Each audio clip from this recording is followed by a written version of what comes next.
Many people want to build their career around their passion. And then they immediately get confused because they don't know what their passion is. A passion seems so lofty and noble and purposeful. And people are like, I don't know if I love anything enough to call it a capital P passion and then build my whole career around it. So let me give you a different way to think about this.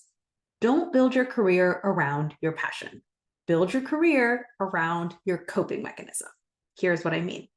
A passion is something that brings you from baseline to blissful. So here's some things that bring me from baseline to blissful. I really love getting absorbed in a murder mystery or a fantasy story or a sci-fi story. I love eating delicious food, and I really enjoy looking at before and afters of home renovations. I love a good HGTV show. And if I was trying to build my career around my passion, I might think that I should be a fiction writer or a chef or an interior designer. But should I? The answer is actually at the end of this video. Now, a coping mechanism is something that brings you from bothered to baseline. These are things that bring you from stressed, confused, stuck, overwhelmed to, okay, I'm good again. Now, of course, there are healthy and unhealthy coping mechanisms. And we usually tend to talk about unhealthy coping mechanisms like over drinking, overeating, overworking, procrastination, etc., etc. But you have healthy coping mechanisms too. You probably just don't call them coping mechanisms. You probably call them my working style or how I tend to problem solve. So think about the last few problems that you figured out, big or small. Maybe it was a tricky project at work, or planning an outing with friends, or just even answering somebody's question. How did you go from question to answer? From unsolved state to solved state? From unknown to figured out? Chances are that there are consistent patterns in how you take that journey again and again in every area of your life.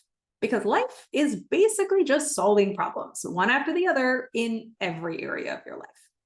And those consistent patterns of how you like to solve problems, answer questions, and go from confusion to clarity are your healthy coping mechanisms. For example, this is mine. Whenever I'm faced with a problem or a question, big or small, personal or professional, I tend to take the same path. First, I gather lots of information. Then I organize that information in some way.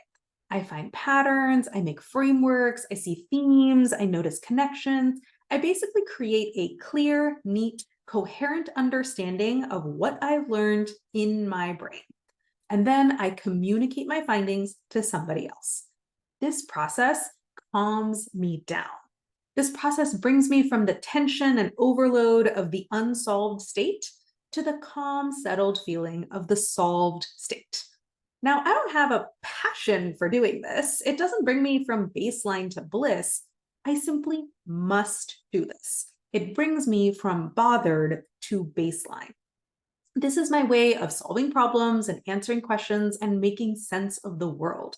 You can't stop me, even if you try. I can't even stop me, even if I try. This is just how I operate. And this is the coping mechanism I've built my career around. So what is your coping mechanism? Maybe you solve problems by assessing the strengths and weaknesses of the people around you and assembling a team that can tackle it together. Or maybe you do it by having empathy for all the parties involved and creating space for everyone to talk and come to a consensus. Or maybe you do it by digging into the numbers and quantifying everything that's fuzzy and then doing a mathematical analysis to come to an answer.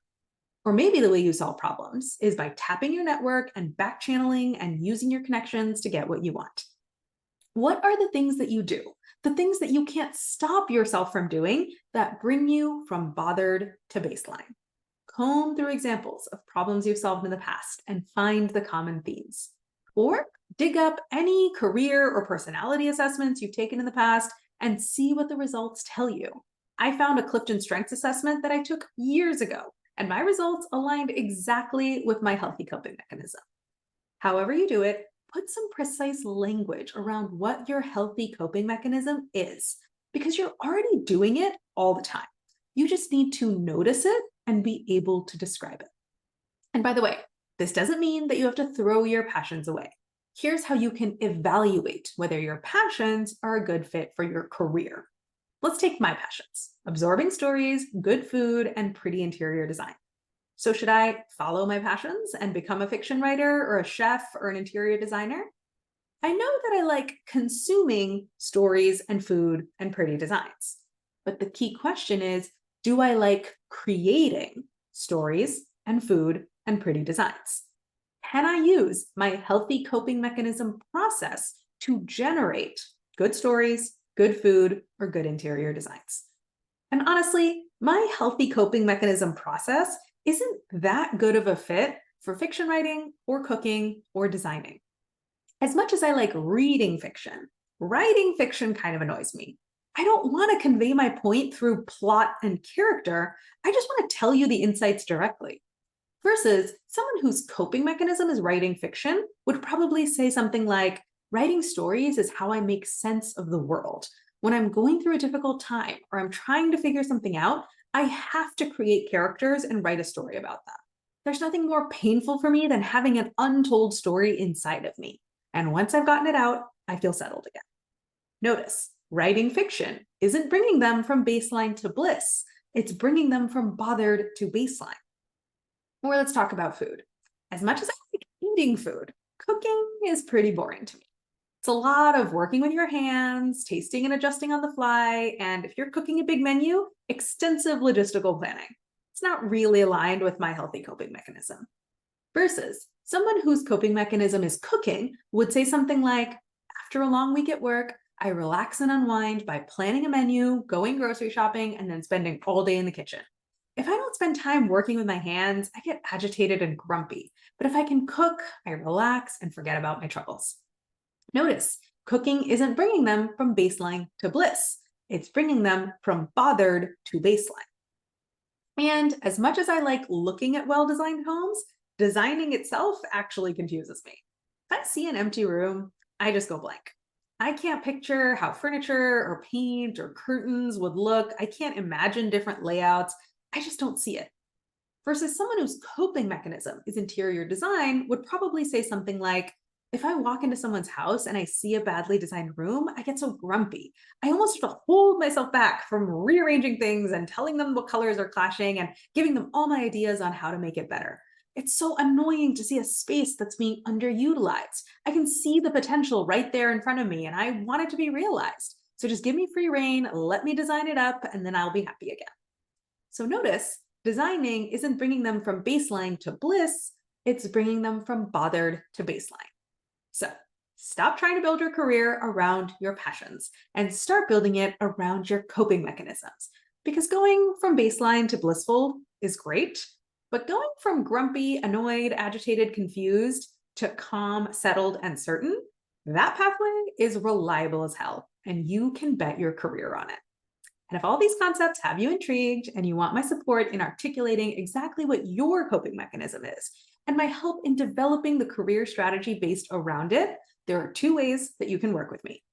You can become my private coaching client. You can book a free consult call to come talk to me about what that would look like at the link above, or you can join my course and coaching program.